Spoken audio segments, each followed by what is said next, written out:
At midnight on the 15th of November, a ceremony marks the Cuban capital's birthday around a native sabre tree. Nearby stands a neoclassical temple built on the spot where the very first council meeting was held under an ancestor of the present tree. The proceedings, which marked the founding of the city in 1519, were recorded 3 centuries later by a French painter.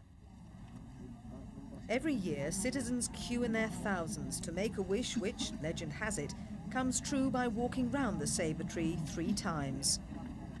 The man leading this year's ceremony was the city historian, who has the awesome task of looking after Havana's cultural legacy. They say the Cuban capital wears its history on its sleeve. At first sight, it looks like a typical New World city.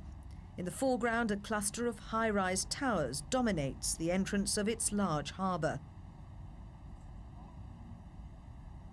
Cutting down to some remarkable edifices, like the Capitolio, a copy of the US Congress building erected after the American invasion of Cuba at the turn of the century. Earlier landmarks of a turbulent past still dominate the landscape. Only decades after Columbus first landed, the Spanish crown realized that Havana was crucial to the protection of its New World empire. As the centuries passed, no expense was spared to strengthen the city's defenses. But by the end of the 19th century, they'd become irrelevant. The protective wall that ringed the city was a hindrance to traffic. It was knocked down by public demand. Just within its confines stood the presidential palace from where the dictator Fulgencio Batista was dislodged in 1959. Restored within the next 2 decades, it became the Museum of the Revolution. Nearby, military hardware associated with the event and the yacht which brought Fidel Castro and his followers from Mexico to start the revolution.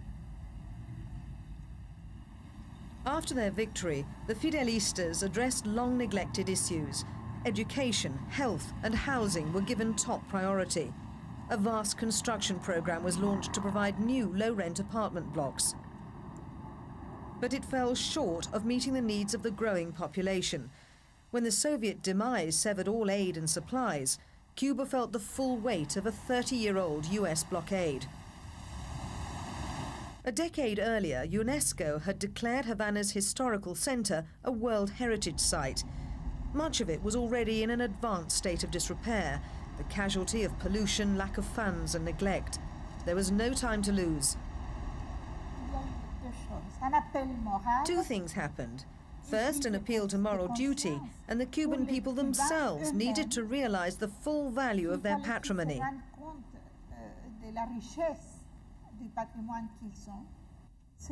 What's called Havana Vieja, Old Havana in other words, the great historical district of the colonial period, was in a state which required urgent intervention.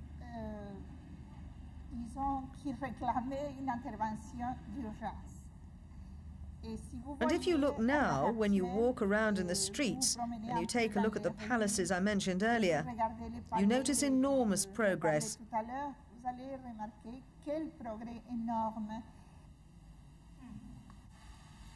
An early 17th century mansion named Casa Obra Pia after the pious deeds of its owner.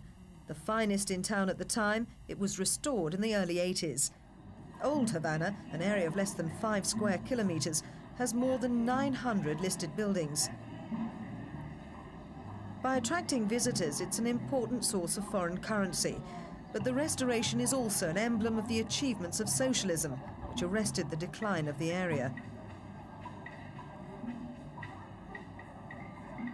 Before the revolution, Cuba's colonial heritage was seen as a symbol of oppression. UNESCO's intervention helped the authorities rekindle the nation's interest in its cultural legacy. People are proud of their African roots and they like to show it, despite the prevailing economic hardship. Since the Soviet collapse, state subsidies have been cut, resources are scarce and services erratic. But life goes on. Dedicated to the African heritage, this museum also stages dance performances during festivals of the Afro-Cuban Santeria religion. Cuba's 10 million people are mostly mestizo, the descendants of African slaves and their European masters. The Indians were wiped out in the early years of conquest. 2 blocks north of the Casa de Africa, a street recalling Cuban-Irish links leads to the city's oldest square, where Carlos Manuel de Céspedes, an early hero of independence from Spain, has pride of place. Rumour has it that this wooden paving was to muffle the noise of horse-drawn carriages and spare the ears of the Captain General, appointed as Cuba's military governor by the King of Spain. A statue of King Fernando VII guards the entrance to the Captain General's palace, now a museum and the office of the city's historian, a man with a strong sense of purpose. Havana is a living entity. It's not a heap of ruins where we try and rebuild facades to create a positive image. It's a city where we're trying to reconstruct social relationships. We're trying to help all those who live here take part in the work of reconstruction to make our project different from other projects, so as to avoid the mistakes of the past.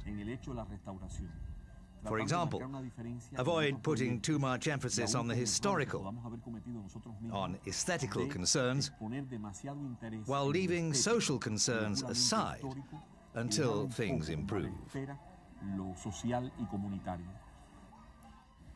The quiet majesty of the historian's headquarters belies the activity that goes on beyond its walls. Completed in 1791, the palace took 15 years to build.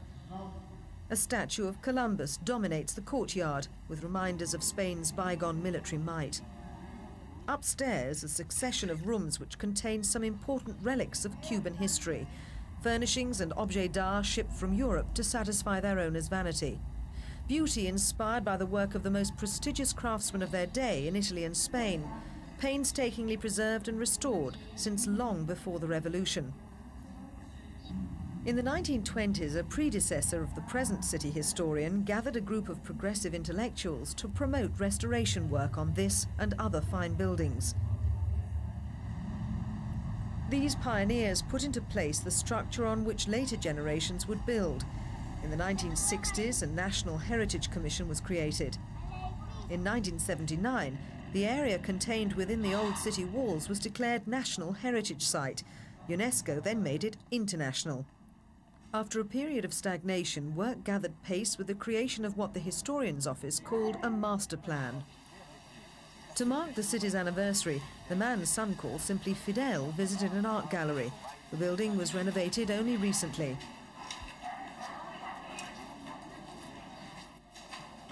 Some of the exhibits were inspired by the work of the Ecuadorian sculptor and painter Osvaldo Guayasamín. He's seen with his latest work, entitled Fidel's Hands, in which the artist said he wanted to emphasize strength and gentleness. Earlier, a bronze was unveiled, the sculptor's homage to an early hero of Ecuador's struggle against colonialism. This new building houses a model of the Cuban capital at a scale of 1 to 1,000 meters. The old city, shown in dark brown, is very small compared to more recent parts. Havana's problems touch most of its 2 million inhabitants. This prompted a group of experts to set up workshops to improve environmental and housing conditions in central and peripheral districts. That we have there what we call a workshop for the integral transformation of the neighborhood. The main goal of this workshop is the physical and social transformation of the neighborhood. The staff of this workshop is integrated by people that live or work or both in the community, so they know very well the community.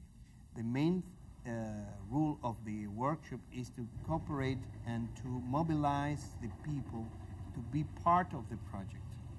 We are not giving them a ready-made project, but they are part of it, so there is a permanent consultation with the neighborhood, and they are the actors of this reality.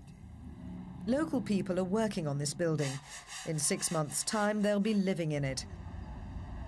Anyone returning to Cuba would be struck by the activity that's gripped the city centre in the 2 years since the government legalized the use of the American dollar for Cubans. A tax levied on private businesses is generating new resources for a large variety of projects, creating new jobs and new expertise. This Roman Catholic church, once destroyed by storms, was restored with Spanish help. A trompe-l'oeil technique helped recreate an impression of space beyond the existing back wall. It hasn't been used as a church since 1841, when the Spanish government took over the goods of the clergy. Some of the valuable gifts to the church were scattered. Eventually relocated, they're on show in adjacent cloisters. It wasn't difficult to guess the wish people were making this year on the city's birthday.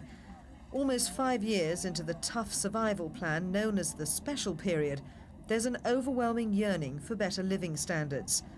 And there are signs there's the political will to turn the wish into reality.